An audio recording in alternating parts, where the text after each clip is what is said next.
Hello guys, ఈరోజు మన ఇంట్లో వేడి వేడి రైస్,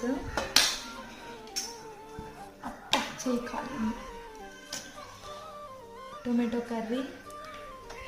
ఇది వచ్చి మా అన్న స్టైల్, రెస్టారెంట్ స్టైల్ చికెన్ అనమాట. ఇది కొద్దిగా పెట్టుకొని టేస్ట్ చేద్దాము, తర్వాత వేసుకుందాం. ఇది మా హస్బెండ్ స్టైల్ ఫ్రై అనమాట. ఇప్పుడు ఫస్ట్ చికెన్ని టేస్ట్ చేద్దాం. దీన్ని అన్న ఫస్ట్ టైం ట్రై చేస్తాను.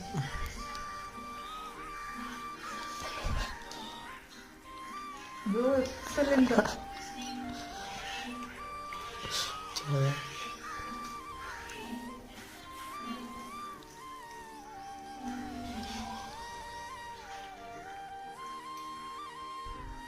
చికెన్ విత్ టొమాటో కర్రీ, ఈ కాంబినేషన్ ఎవరు తినరు కదా, సో నేను కూడా తినను, సపరేట్గా తింటాను.